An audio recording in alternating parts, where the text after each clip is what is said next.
Si vous regardez cette vidéo, c'est que vous souhaitez en savoir plus sur les 9 types de personnalités, les sous-catégories, les sous-types, les 27 sous-types, et tout particulièrement le type 1 Ennéagramme, dont la vision du monde est le monde est imparfait, il faut l'améliorer, il faut le corriger. J'aime bien aussi la notion de corriger, de rectification, qui est très en lien avec le type 1. Et aujourd'hui, nous allons nous focaliser sur le type 1 social. Donc on a vraiment 3 grandes catégories, 3 sous-catégories sur le profil de personnalité 1.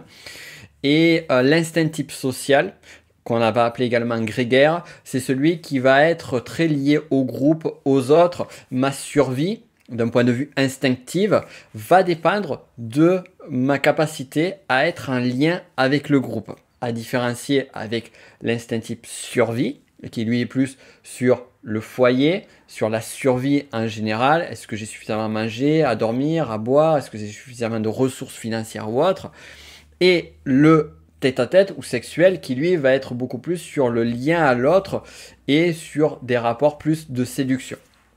Alors, on se focalise donc sur le social. On a vu, si tu as regardé la précédente vidéo, que sur le 1 qui était le 1 survie, que l'on appelle également anxiété, et bien sur le 1 survie, on était sur je cherche à être parfait moi.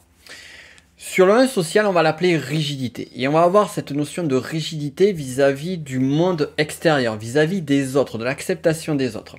Et le 1 social, lui, va bien évidemment chercher à toujours être avec une grande rigueur vis-à-vis de lui-même, mais va être beaucoup plus tourné vers les autres. Et va être beaucoup plus dans « moi, je fais déjà suffisamment, je suis déjà suffisamment...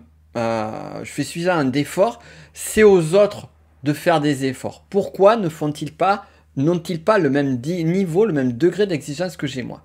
Et donc ça va être, il va avoir une approche qui va être plutôt de maître d'école, à pointer des erreurs des autres ou à critiquer ce que font les uns et les autres qui n'est pas parfait. Donc là on va être non pas vers le perfectionniste comme le 1, mais plus cette approche de je vais critiquer ou je vais pointer, rectifier, chercher à rectifier, ou du moins à nommer les erreurs des autres. Alors, ils vont pas forcément le dire face à la personne, puisqu'il y a quand même ce maintien qui va être là, mais ça va sortir quand même. Ça va sortir.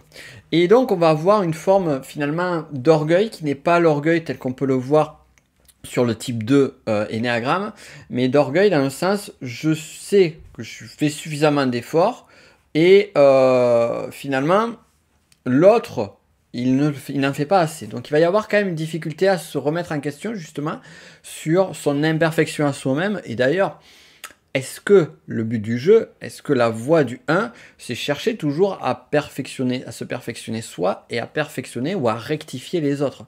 Et finalement, on se rend compte, donc ça on en parle plus en formation, c'est que finalement le travail, l'enjeu pour justement arriver à assainir ça est ailleurs.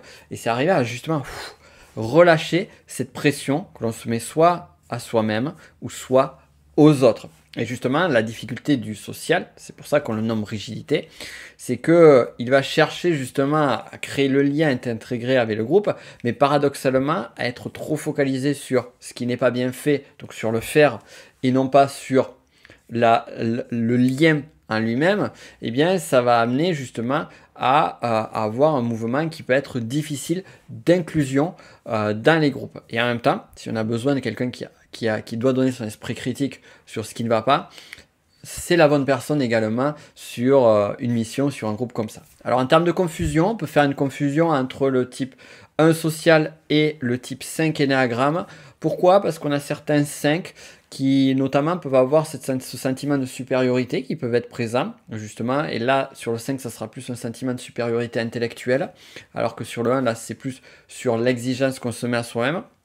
Il peut y avoir une forme je dirais pas de repli, d'ailleurs le 5 c'est ça où on va différencier, le 5 va être beaucoup plus en repli que le type 1 Ennéagramme, puisque en plus là on est sur du 1 social, donc on va avoir une approche, d'ailleurs une différence, on va être plus sur une approche qui va être plus extravertie en général. Il peut y avoir des introvertis à 1 social, mais on va avoir une tendance beaucoup plus extravertie de façon générale sur du social, alors que le 1 on va avoir une tendance beaucoup plus forte introvertie. Et encore une fois, à nuancer là-dessus. J'en avais parlé justement de l'introversion, extraversion sur un podcast il y a quelques temps de cela.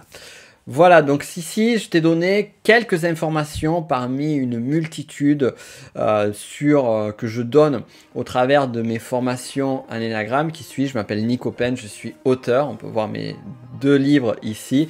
Le petit livre de l'énagramme et Comment trouver votre mission de vie, qui sont édités aux éditions First. Et je suis également le fondateur de la première formation numérique francophone en énéagramme. Si tu veux en savoir plus sur l'énéagramme, découvrir cette formation, les 2 formations sont technicien et master énéagramme dont sont issus les conseils que je t'ai donnés ici, ou également tu souhaites découvrir au travers de ma masterclass gratuite les 9 types de personnalité énéagramme, eh bien tu as les liens qui sont dans la description et on se dit à très vite pour la suite des décodages.